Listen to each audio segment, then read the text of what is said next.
Sinagot ni KOJC Counsel Attorney Israelito Torion ang umunoy mga issue ng Angels of Death na meron ang Kingdom of Jesus Christ na inihayag, ipinipilit po sa media ni DCPO Chief Police Colonel Hansel Marantan. I hope the public will not believe this, no? First, as to Angels of Death, this is just one of the many attacks, no, that is being launched against Pastor Apollo C. Kibuloy. If this is true, no, this would have been launched during the 16-day KOJC siege, where tramplings of violations of the constitutional rights against the members of KOJC were done, no? But you have never seen a single member carry a firearm, no, and use it against the policemen, despite the fact that much violence occurred during that time, and ni isa nagdala ng armas, no, para mag-iganti, no? So this shows that this may be is being propagated today, perhaps to be used as a launching pad for future accusations of murder against kay Pastor. Baka bigla na lang tayo mabulagta, meron na naman murder case kasi nga may Angels of Death, so hindi natin ito paniniwalaan po. Ito namang mga bagong mga complainants daw ng mga babae against kay Pastor, sana po hindi maniniwala ang publiko po nito kasi hindi po yan talaga totoo, no? At sana naman yung nagpa-fund dito sa mga allegations na ito, no? Matauhan na sana sila na wag na nag-surrender na nga si Pastor, and he made the ultimate sacrifice already, no, for his members. Sana wag na nila dagdagan ng kung ano-ano pang mga pasaring o mga accusations against him. Dagdag pa ni Atty. Torion na napipilitan ng kampo ni Pastor Apollo C. Kibuloy na kasuhan ang mga peking witnesses na lumulutang ngayon kasabay po ng panawagang huwag ito magpadala sa bayad sa kung sino man na nasa likod ng mga paninira.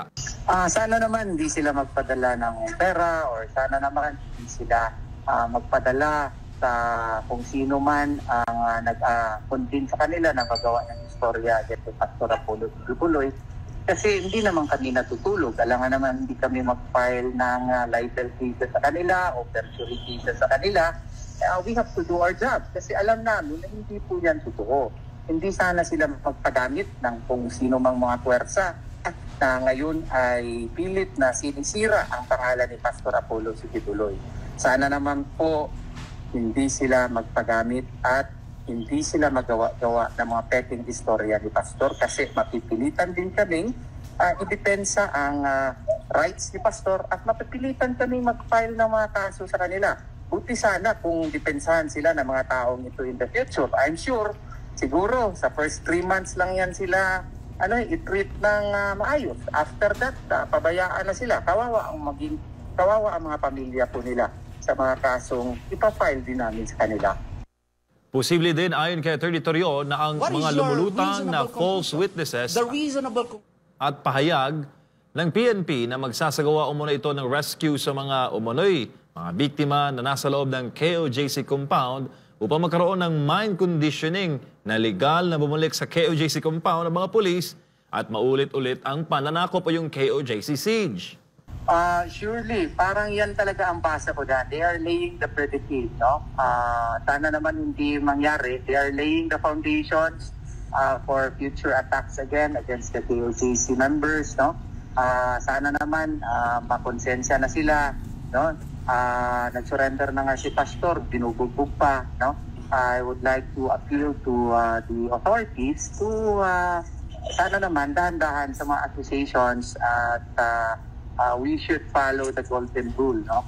Alam naman natin na nag-surrender na si Pastor, bakit kailangan pa na magawa tayo ng iba-iba pang mga istorya na wala naman talagang kabuluhan.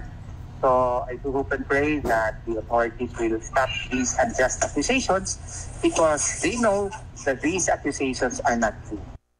Sa huli, naniniwala din ang KOJC Legal Counsel na walang malinaw na ebidensya para ituro sa dating Pangulong Rodrigo Duterte na inuugnay na umunoy nagtago kay Pastor Apollo nung siya ay pinaghahanap ng mga otoridad.